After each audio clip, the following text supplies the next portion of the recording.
Hello students, today we are going to discuss the most important questions of the first chapter, that is what is democracy and why democracy. Let's discuss the most important questions or frequently asked questions in the examination. First is what is democracy, or what do you mean by democracy, what are its features?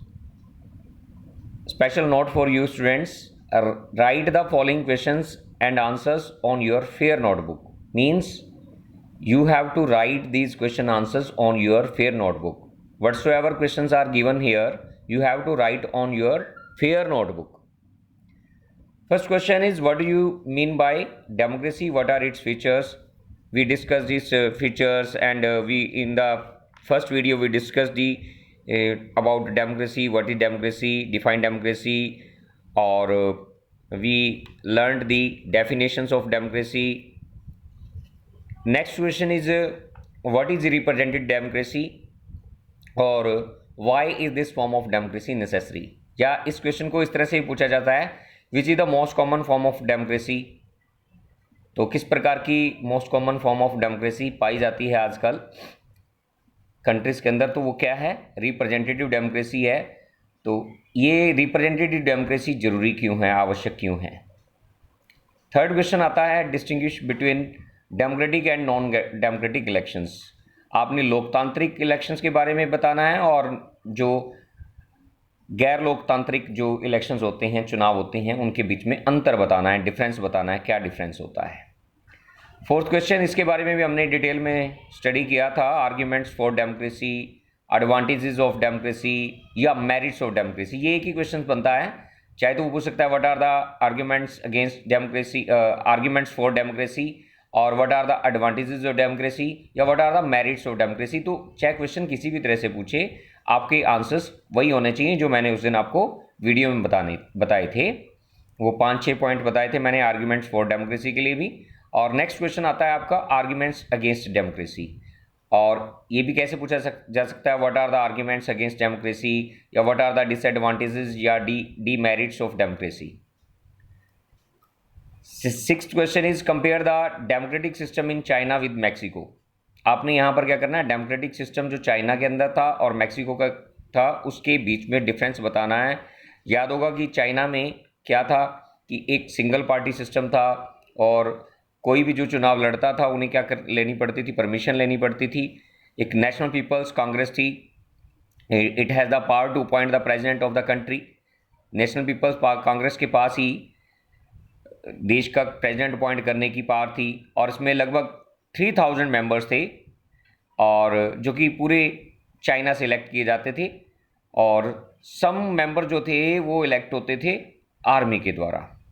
और चुनाव लड़ने से पहले क्या होता था, before contesting election एक candidate needs the approval of the Chinese communist party, यानी कि चाइनीज़ कम्युनिस्ट पार्टी से जिनको अप्रूवल मिलती थी वही व्यक्ति चुनाव लड़ पाता था, कंटेस्ट कर पाता था।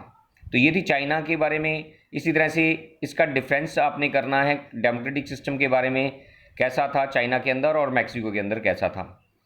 उसके बाद आ जाओ आप, give examples of the country which do not provide equal rights to vote, यानी कि ऐसी कंट्रीज़ के नाम बताने हैं जो इक्वल राइट्स नहीं देती, राइट टू वोट नहीं देती नागरिकों को। वो कौन सी थी, याद होगा आपको, सऊदी अरेबिया की हमने बात की थी, फिजी कंट्री की बात की थी। तो 3 कंट्रीज़ जो हमने, एस्टोनिया, फिजी और सऊदी अरेबिया की बात की थी, उसके बारे में आप डिटेल में लिख दोगे कैसे कैसे उसमें ये जो कंट्रीज थी कैसे इनको राइट टू वोट नहीं दे रही थी अपने नागरिकों को। How can you say that Pakistan was not exercising democracy when general Musharraf was ruling. इसमें एक क्वेश्चन ये भी पूछा जा सकता है कि आप कैसे कह सकते हैं कि जो पाकिस्तान जो था वहाँ डेमोक्रेसी नहीं थी जब जनरल परवेज मुशर्रफ शासन कर रहा था। तो इसके बारे में भी पूछा जा सकता है, या story related to Pakistan, Zimbabwe, Mexico and China से रिलेटेड कोई ना कोई क्वेश्चन पूछा जा सकता है। सो वन वर्ड या वेरी शॉर्ट क्वेश्चन आंसर्स भी कौन कौन से पूछे जा सकते हैं। डिफाइन डेमोक्रेसी, डिफाइन डिक्टेटरशिप, इसके बारे में पूछा जा सकता है। किसी की डेफिनेशंस पूछी जा सकती है, या पूछा जा सकता है व्हाट इज़ रेफरेंडम। रेफरेंडम पहले बताया था मैंने आपको कि किसी को येस या नो में आंसर देना होता है। रेफरेंडम क्या होता था कि एक तरह की वोटिंग करवाने का सिस्टम होता था। और उसके बाद आता है आपका define legal framework order. Legal framework order के बारे में भी क्वेश्चन पूछा जा सकता है, या एक क्वेश्चन ये भी आ सकता है, who was present in Pakistan, present कौन था पाकिस्तान के अंदर। और name the party of Zimbabwe, Zimbabwe की पार्टी का नाम बताएं। और इसी तरह से name a country where women do not have right to vote, Saudi Arabia थी ये। तो इसी तरह से इस तरह के क्वेश्चन जो है एग्जामिनेशन में पूछे जा सकते हैं। और अभी आपने सिर्फ यही क्वेश्चन आंसर्स अपनी फेयर नोटबुक पर लिखने हैं और कोई नहीं लिखने हैं। अगर आपने वो एनसीईआरटी के क्वेश्चन आंसर्स कर लिए हैं, वो उसमें इस चैप्टर के अंदर क्या था कि इसमें एनसीईआरटी के जो क्वेश्चन आंसर थे वो या तो एमसीक्यू के टाइप में थे या बहुत लंबे लंबे थे, तो उसमें कोई इंपॉर्टेंट क्वेश्चंस आंसर्स निकल कर नहीं आ रहे थे, वो स्टेटमेंट वाले क्वेश्चन आंसर थे। तो आपने इस चैप्टर के क्या करने हैं, आपने सिर्फ यही क्वेश्चन आंसर्स आपने लिखने हैं। जो भी 9-10 क्वेश्चन ये बनते हैं या वन वर्ड वाले जो 5-7 क्वेश्चन जो बनते हैं, यही आपने अपनी फेयर नोटबुक में लिखने हैं।